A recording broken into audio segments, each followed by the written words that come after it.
I'm so sorry. I'm here. I'm here. We're going to add Lorraine right now. Here she is. Hold on. How do I? Lorraine, come back in.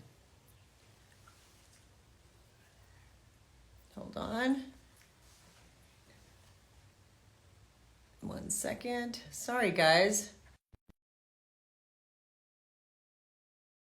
In just a second. Good morning. Hi, everyone. Sorry about that little glitch. Hold on. Are you back, Lorraine? Mm-mm-mm. There she is. Hi. Hi, honey. Am I Sideways. upside down? Turn it, I'm turn it doing it. vertically. I'm doing it. Keep Now, going. The other vertical. okay.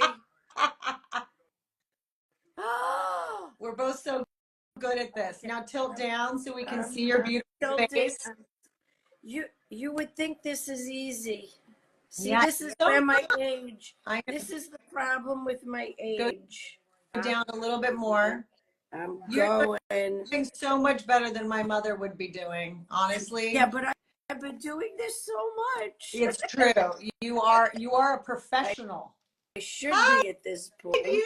Hello, my love. How are Hi, you? good morning. What's up? Thank you so much for getting on. And I wanted to tell everybody to apologize because last week I had to cancel. I was traveling and I got sick and it was not fun. So that was not on Lorraine. So thank you so much for rejoining this week Yeah, because don't blame me for your food poisoning. and I do not blame you for my Mexican food poisoning.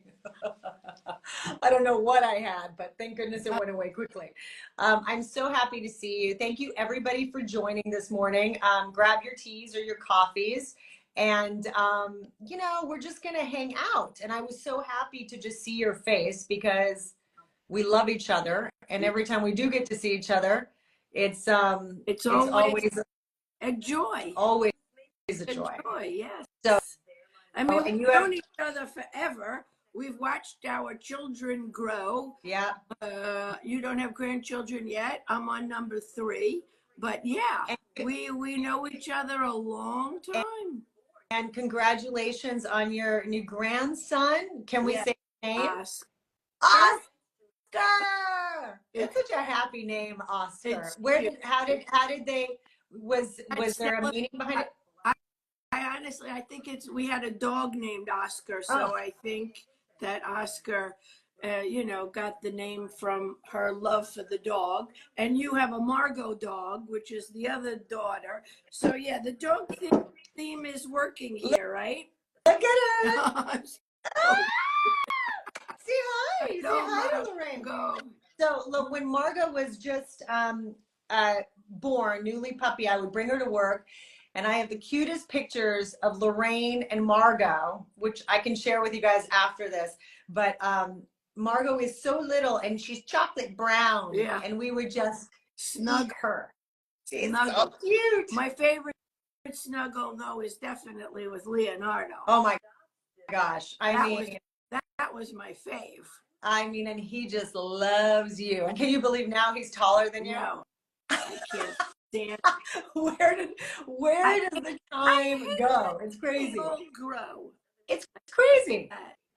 Yeah, it's crazy. I agree. Well, one of the things, so there's so many things that in our short time I want to cover with you, but one of the things that I so love is that just being a young mother at the time with having a 4-year-old when we started, almost 4-year-old, and then getting pregnant and having Leonardo. You have always been such a wonderful inspiration and guide and help for me because you know what you are, and this is pretty but I think you'll understand. It's not a lot of people talk about their love of being a parent. Yes. Right? They Yes. talk a lot about the yes, they love it. They love being a mom, or they love having had children, but then all the difficulties of it. But you have a deep, deep, I feel like we parent similarly in the way of we're all in. there's this Well, all in. look, I agree, and I agree about you too. I think you have that. It's an affection. Okay. Okay. Affection for being a child and reliving, for me especially with the grandchildren, reliving a childhood. It's really an amazing thing. But the kids are a fantastic expression of life, and and we get to show them things.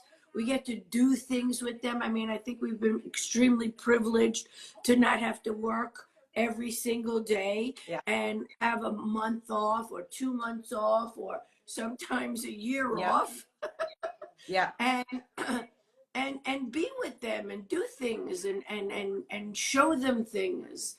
I liked being able to show the kids different countries and life and language, and you have that also, which is not very common, to tell you the truth. No, it's not. And I just remember a lot of our conversations, particularly when we were working and I was really trying to juggle being, a mom of young children and going to work, 60 hours a week. I just Yep. remember in times of panic and crisis, I would bring it up to you, and you always brought things down to a grounded, calm place of enjoy it. It's going to And pass. now Be in this moment. It's gonna go on, and you're gonna look back, like and just go, be in it. And you always calmed me down. oh, And I think of you so often whenever we connect about our kids, because now Lucia's going off to college. Leonardo's taller than all of us, and I'm like, wait a second, she's right. It all moves along, and so you just have to be in the moment and really enjoy it. yes, and they're great. The kids are great. They're smart. They're beautiful. They have their lives. They're challenging, and they should be challenging to Yeah. us. It's good. You're right. You're so right about that. But I do feel like you always go at it, the parenting thing, with a lot of love, and you love children, and you love watching them grow, and you just love them. And I feel that way too now. I really do. Oh, I love It's it. harder when you're in it, but it's when you can have a little perspective. And I'm sure now, being a grandmother of three, you have perspective, so you can step in with all the, I laugh because I love, Oscar is just, he reminds me of Leonardo young because he's so Yum, pretty. yum, yum. Eat them. Eat them. So pretty, So so cute. pretty. And So cute. I love the kids. It's great. They both moved out to LA, so I'm conflicted in what I'm going to do with my life. I've always been an East Coaster. So now I'm like, oh God, I know. what do I do? Where do I go? I'm traveling back and forth. I have a lot of miles. Wow. Yeah, it's I crazy. know, but I mean, that is hard, because I do like being near family. I think Yeah. about it too. Like, I've made my mother stay very close by, even though she would have moved to Europe. I'm always like, you're not moving. I Yeah. need your help driving the Yeah. kids, doing this, doing that. Yeah. And Yeah. also, I feel like it's healthy for her. If you're Yeah. not working or doing Right. things in your own life, it's healthy to be around. It's a beautiful thing to be there for your children and your grandchildren. And So, you and know, and they say children who have a relationship with their grandparents, the grandparents live longer, and it's better for the kids. yeah, yeah. It's interesting, right? I believe it. Yeah, I I believe it. love that. By the way, can we just real quickly segue to how beautiful you looked at the Emmys? I was so happy to see you up on that stage. You were glowing and gorgeous. I was And so nervous. you were, yeah, I mean, I bet it's a really Well, big audience. oh It's my like God, a lot. it was so. I'll tell you, this was, I thought, amazing. Michael Imperioli and myself, we did the introduction to Sopranos, and we were backstage and we were in rehearsal, and all of a sudden we hear the theme song, and Michael Imperioli and I looked at each other and we started to cry. And I looked at Michael and I said, oh my God, I hope we get through this. It was such a beautiful moment of loving what we did, loving that we, had great success, and of course the sadness of losing Jim. Yeah. So there was a moment where we just like, oh my God. And then we pulled it together and we walked out, and then when I saw the picture of Jim on Melfi's little table there, I Yeah. mean, it was like, oh my God. Yeah. Sometimes I don't believe he's gone. It's like Ray Liotta. I don't believe that they're gone, to tell you the truth. It's rough. Well, also, I feel like, when we, not just on shows, but also I know, from what you've shared about your experience on The Sopranos as well, there's just, you work so deeply and closely with people For and years. for years. It's not right. You get to know each other so deeply, and you go through many many stages of one's Yeah. life sometimes during the course of a series, and so you see people in different things, and so you were very close with them. So it's very emotional. It's emotional for the audience, by the way, Lorraine. Like seeing you guys up there was so emotional because of all the fans, all the people that love it, and I really enjoyed at the Emmys this year how they did bring back all these shows that we love. I thought it was fabulous. It was I a agree. great idea. Bravo to whoever thought of that. I agree. I hope they got a raise. Yeah. Highly doubtful, but but same thing with Rizzoli and Isles. I mean, we went through everything: marriages, divorces, children, death. We went through a lot of things together. A lot. So it brings us, a bigger awareness of who we are and what we do and why we do it.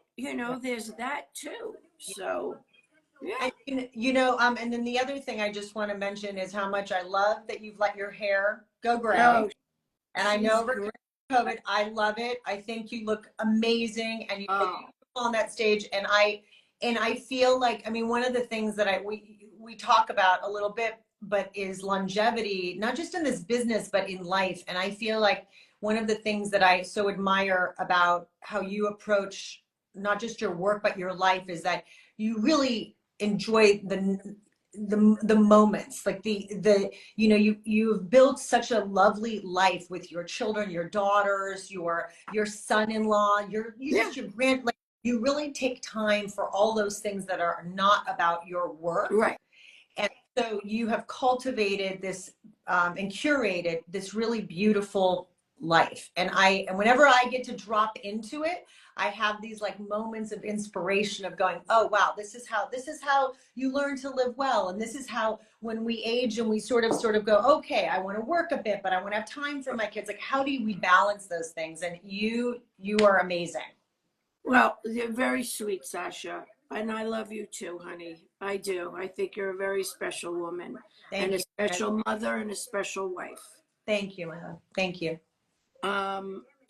Look, again, like I said, we don't have a normal job, so we are able to have a month, have weeks, have time to I do a lot of gardening.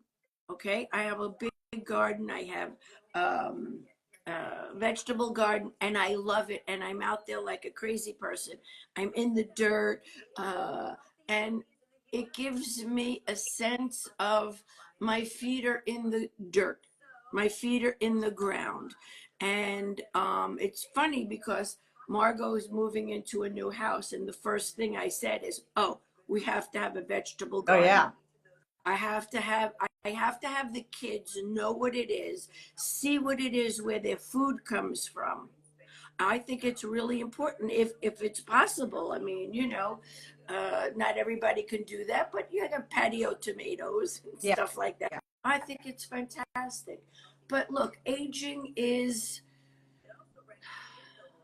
what we want to make of it. You want to make it about cosmetic surgery, that's your thing. You want to make it about feet in the dirt, that's your thing. You want to make it about, being with your friends, your girlfriends. I think girlfriends are very important. Very Very important. I mean, they really, women know how to hold up women, I think, and I think that's a big difference than from 30 years ago, maybe. I think 30 years ago, look, I'm 70, so my Happy 70. thank you. So I think that, my grandmother at 70 looked like she was 112.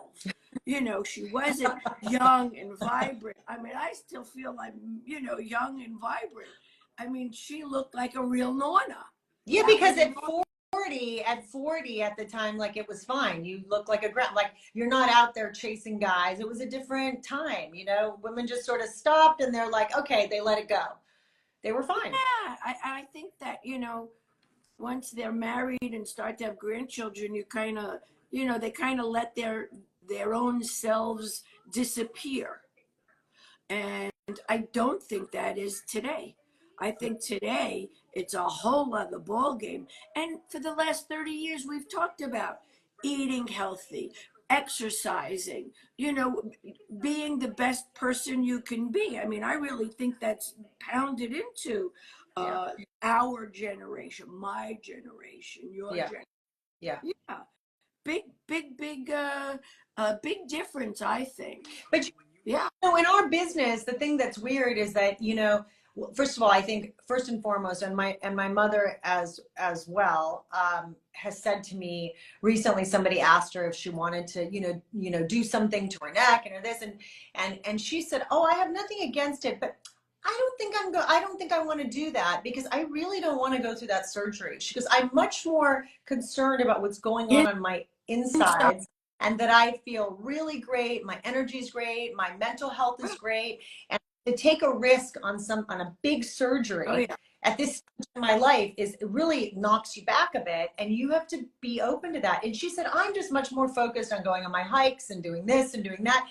And I have to say, I really admired that she sort of went, because she did always care, like we all care about, what we look like. But she just kind of really just went, it's really not one of the things that I'm worried about. And I think that as listen, once we cross 40 and everyone's out there right now talking about, middle age and menopause and all these things. And there's so many, celebrities and people speaking out about this, and doctors speaking out about all this, knowledge that people had but never talked about Right. until now. And which is crazy because we talk about men's stuff all the time and it's not a big deal, but for women. But I think that one of the things that we have to deal with is just really truly our health. Our health in terms of our balancing of our hormones and our balancing of everything that we need in order to feel vital and But and energized. again, So for years we never talked about these things. It was never. never brought up. It was never discussed. It wasn't in the vapor. Okay. No, not at all. Now, women.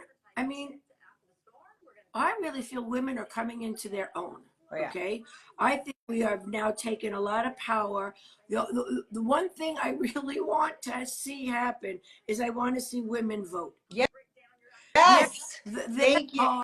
There Let's talk about are, that. I mean, I don't know the exact number, but I'm gonna throw this. It's like 50 million women did not vote last year. Not last year, in the last election. 50 million? Yeah. What is the organization that you're part of? For voting? Yes. I'm not, but I just follow these things. Okay. But I thought the organization that you were very active with. Okay. I just was shocked by the number. Yeah, that's a of lot. women that did not vote. Now, why? Well, because they work, because they're mothers, because they, whatever that reason is. I really need women to get out and vote. I do. And especially because I do feel that I do not want anyone to tell my grandchildren or any woman what they can and cannot do with their body. To me, this is like, I mean, it's just horrific to me to think that somebody else besides a doctor and myself would have a say in what I need. I work a lot with foster kids. Foster kids, that's what I was thinking of. I'm sorry. I Yes. work a lot with foster kids, so I see what happens when a woman cannot take care of a kid. I see what happens when they do, financially, emotionally, mentally. I mean, there are a lot of problems, and women Yeah. cannot care for a kid, Yeah. two kids. They Yeah. can't do it. Yeah. Um, uh, it's, and I mean, once we take care of them in a good way, because at 18 we just kind of throw them out of the system and they're on their own. So of course what happens, they end up in the street. Yeah. It's a horrific vicious cycle. So to know that women who don't want a child, well, what's that about? It's very difficult to bring up Very. kids. It's it's expensive. It's time consuming. You know, to be a single mother and to work and to come home and to have good child care. I mean, it is impossible. And when women say, or people say, oh, you know, you can have it all. Well, I say bullshit to that. Yeah. I don't believe that. You have it maybe at times in your life, but you don't have it on a daily basis. I'll give you that. So that pains me when I, you know, work with these kids and how they're panicked at what they're going to do, if they're going to get into a college, if they're going to get a scholarship, I mean, it is absolutely unbelievable. Yeah. And look, no fault of theirs. No, not at all. And that's, listen, the saddest part is always, I mean, I can't imagine if I grew up with this sort of sword over my head of thinking that if something happened to me, if I had gotten raped, if I had something happen to me, that I got pregnant and I could not make a decision for myself.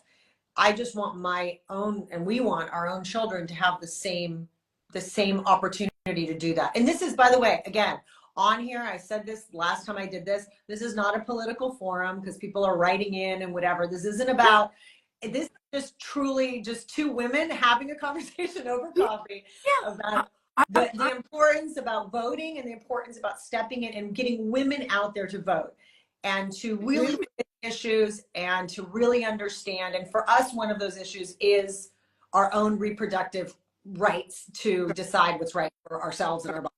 So, you know, that's all this is. We're not, you know, trying to sway anybody, but I mean, I feel like just the idea that 50 million women in this country did not vote when women are not only, you know, primary caretakers or end up being alone in the caretaking of children, yes, but also are also moving into, you know, into the workspace and into universities and everything. And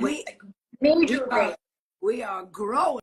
So it doesn't even make logical sense to me that like you would somehow at that moment that women are, you know, making so much headway in terms of helping society and everything else, the world, to all of a sudden take away something that is like completely out of our control in many ways, right? I mean, we don't, this is something we were born with. It's not like we have a choice on whether or not we can get pregnant. I mean, you know what I mean? So well, it's very me. I also don't like old guys telling us what we should be doing. And when I hear sometimes some of these old dudes stand up and say, I don't know, if you have to, you know, have a how many foster kids do you take care of? Oh my gosh. Oh my, when I hear all that, I like blows my mind. You know what? I think they're very threatened by the education of women today, going into all of these upper echelon workplaces, CEOs, all of that. I think older men are threatened by that. I do. They're not used to that. My father wouldn't want my mother to work. Okay? I'm laughing. Yeah, my dad's whole side of the family were absolutely just so old school that way. I mean, one of the things that really I think made me who who I am, and you know, that feisty part of me that kind of like really just, you know, just feels like I have to fight for my own way for everything, came because my dad was so misogynistic. Right. That he really just, when I wanted to go to college, and bless him, he's not with us anymore. I love him, but I remember getting into film school and sitting down and telling him the good news, and he kind of went, "Well, why don't you just get married and have kids?" Right. Like he That, genuinely felt that yeah. women were best in the kitchen and having children. And by the way, I'm not even commenting on if that works for families and their And family, that's then beautiful okay. for you. I have many friends that only want to get married and have children, and that's wonderful. I But I love, don't think that fits everybody, and it shouldn't be enforced on everybody, correct. you know? And bringing in children into the world when you can't handle that, whether it's your age, whether it's from a rape, from financially, um, mentally, whatever all of that is, you have to decide for yourself. No, No one no. should decide that for you. It's too hard. And you Yeah. should ask all these men to babysit for a week. I would love to By the see that. way, you know, I gave birth in Switzerland, and you remember this. And one of the things that happened in the hospital where we gave birth was they do this beautiful thing in Switzerland where they it is by law that you have to stay in the hospital for 1 week after you've given birth. Right. Paid for by the Yeah. country, by the state. France too. And France too. France too. So you have to stay there for a week, and within that week, while you are recovering and while they're making sure the baby's healthy and the mother's healthy and rested before they send them home, Right. the fathers have to come in. Oh. They teach the fathers how to bathe, how to change the diaper, Oh. and so the father has all these afternoon duties. So after he's done with work, he'll come in and they'll spend about 2 or 3 hours just doing baby stuff to acclimate the father to all these things, so that the mother now doesn't have to take care of the child and teach the father how to do it. And so it's an amazing thing. So that would be a good show. Like, instead of like wife swap, it's like Yeah. husband swap, Yeah. swap Yeah. for a day. Yeah. And now all men, are having children, in their 70s and 80s. I think that would be terrific. I just feel that, kids don't really ask to be here, and we need to support them as much as we can, no matter where they're from. I do believe we're all God's children. I do. Yeah. It's just who I am, and how I want to conduct my life, basically. Yeah, well, thank you for doing that work, because they're lucky to have you, and I agree with you on all of it.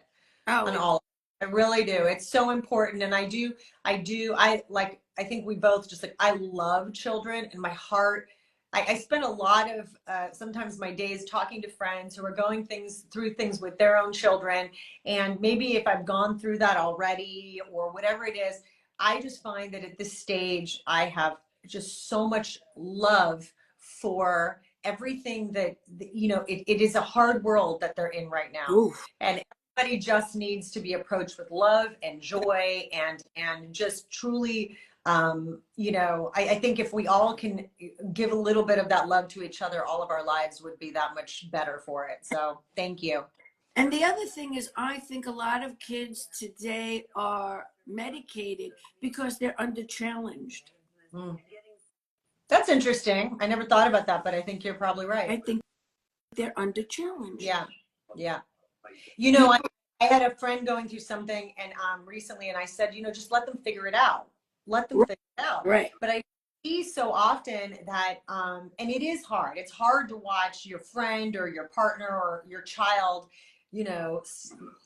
going through something challenging. Yeah. But it's so important to let them work it out.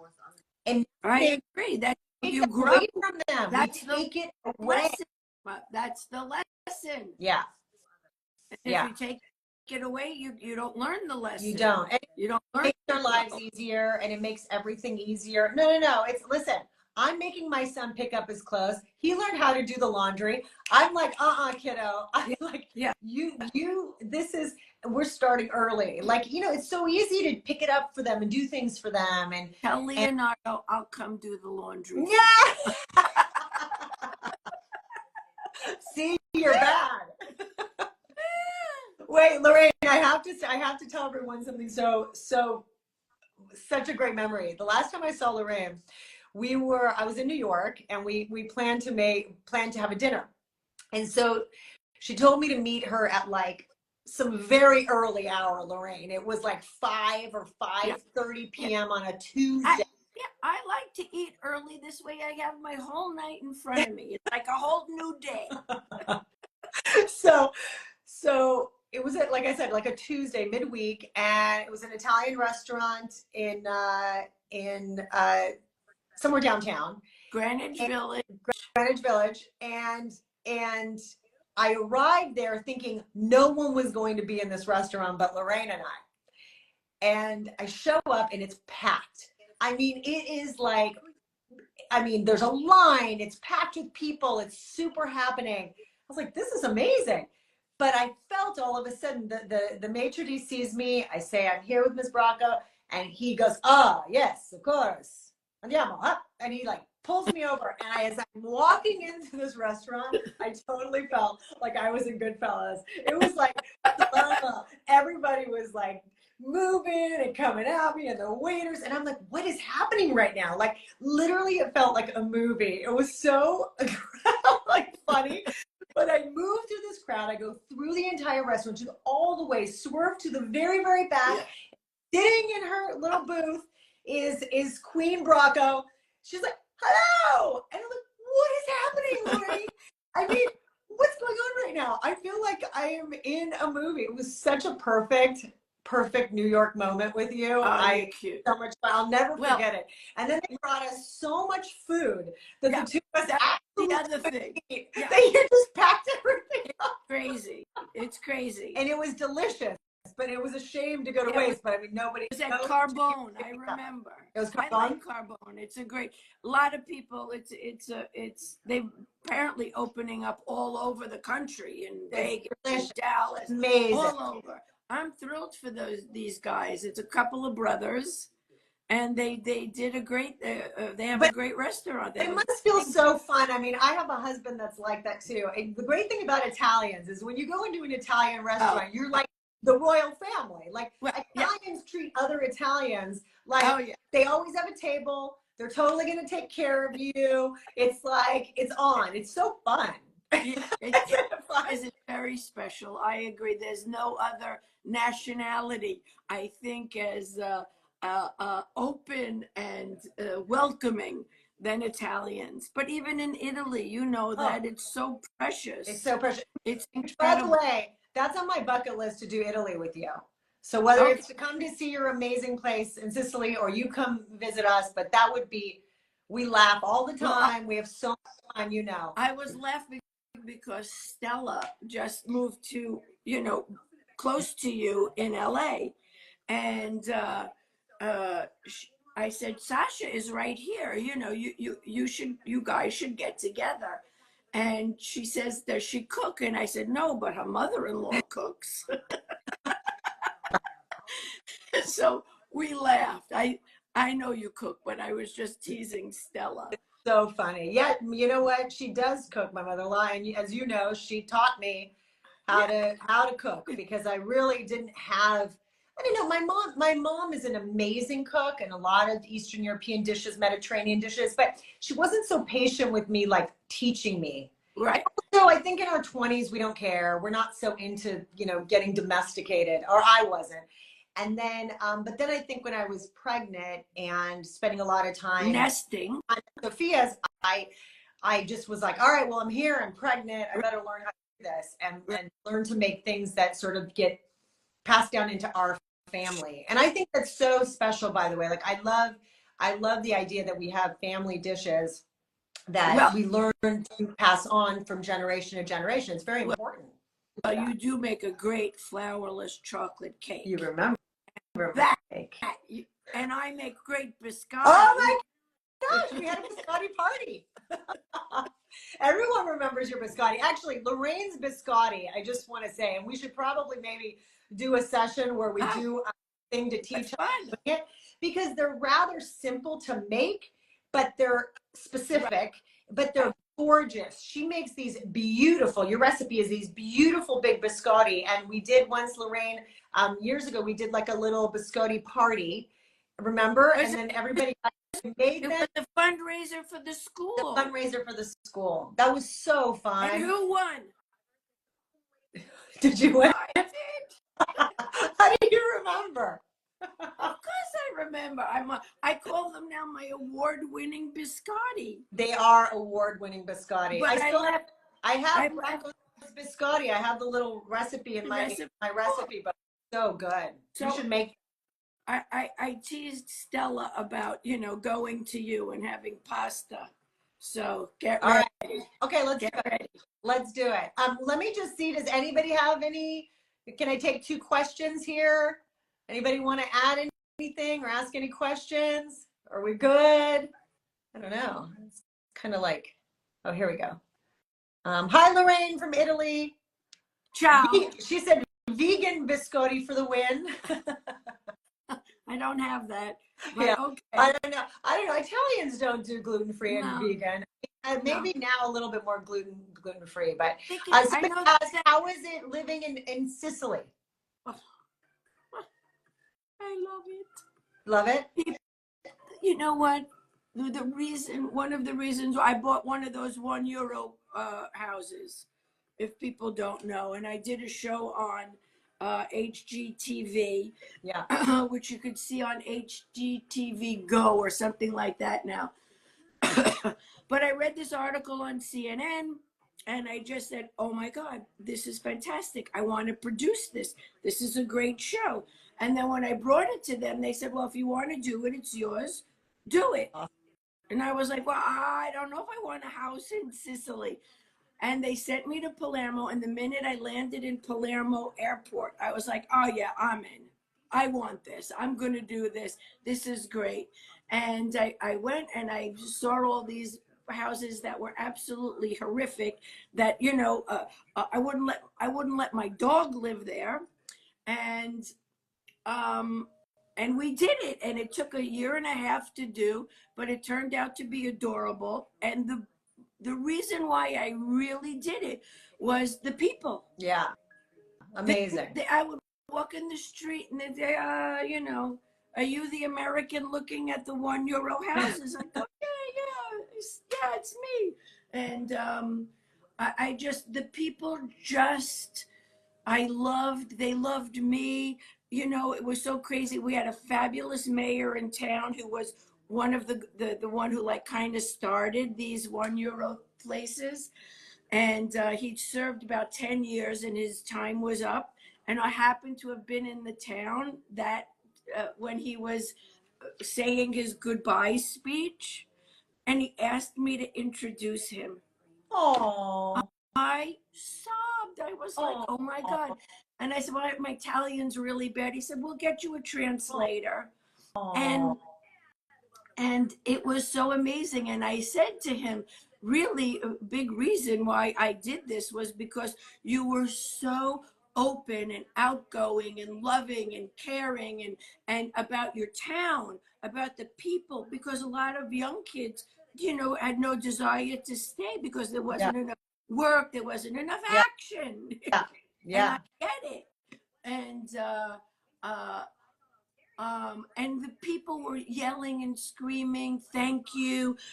Since I did the €1 house, they sold about 130 homes. Wow. Not just the €1, but homes, and people from all over the world came. Wow. And the whole city is vibrant and happening. And I'm really so pleased with that, because I didn't realize, how many of these towns, and look, I was specific. My town is 15 minutes from the Mediterranean. My town is very nicely placed. It's not up in the hills in bumfuck, but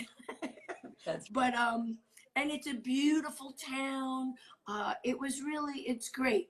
About 5,000 people, not a lot of people. Well, I want to go with, I really want to go with you. It's Someday. adorable. I would love Didn't that. I would love that. Eduardo think I was crazy? No, not at all. He loves it.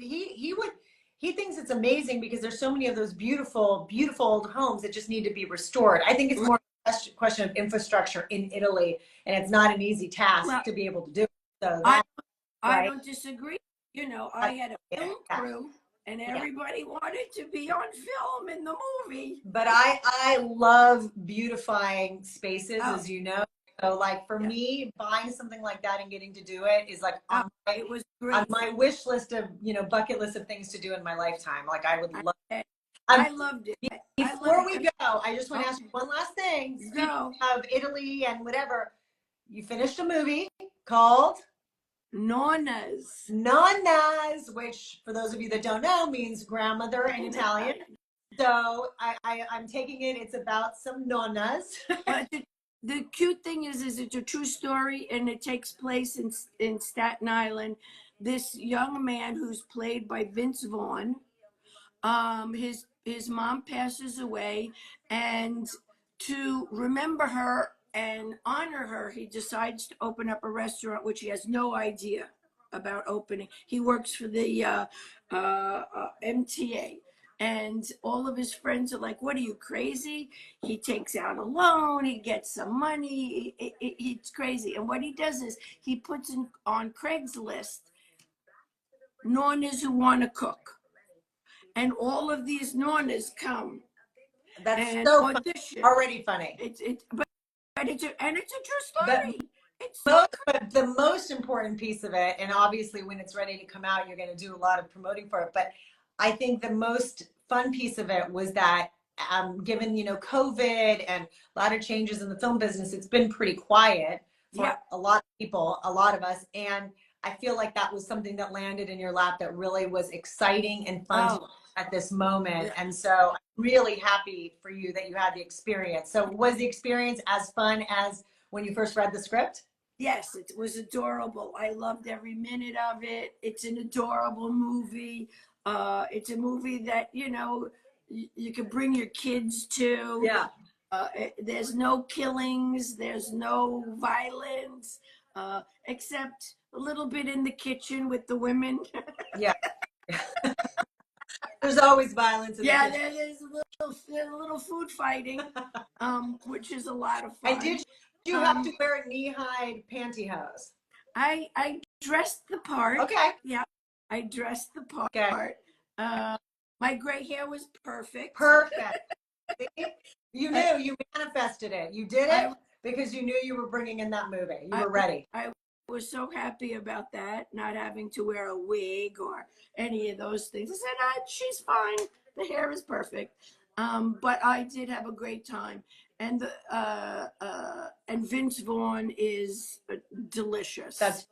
He's a delicious guy. Funny. Oh my gosh, he's so funny. Yeah, he's adorable. Yeah, great.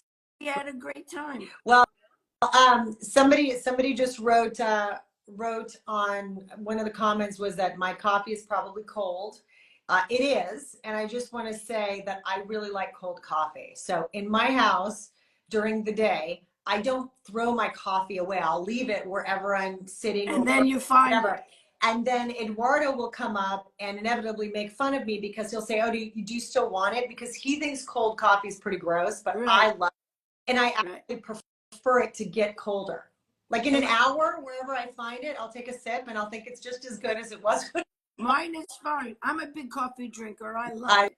I love it. Well, Lorraine, I am so happy. We finished. Fun, I love you so much, Sash. I love you. I'm so happy to see your face. And also some people were asking questions about working on Rizzoli Niles. And I will just say my favorite thing about working with Lorraine is her laugh. She genuinely has the best laugh ever. And it's a laugh that makes everybody laugh. So we laughed a lot. We always laugh a lot, right? Well, my favorite was watching the both of you be extremely professional in knowing all your lines. That was not my forte for some reason on that show. I don't know why. I've not really had an issue since then, which is so crazy. But yeah, but I loved how professional you two were. You could get a scene done in you know, in minutes, and I'd be like, oh my God, they're unbelievable. You know what? But it took a lot of, I mean, on my part, I know it took a lot of effort, and I definitely, I'm not sure that I could do it as well today, because I think the amount of words that one has to memorize in any medical show Oh yeah. takes so much off-camera preparation before Oh you yeah.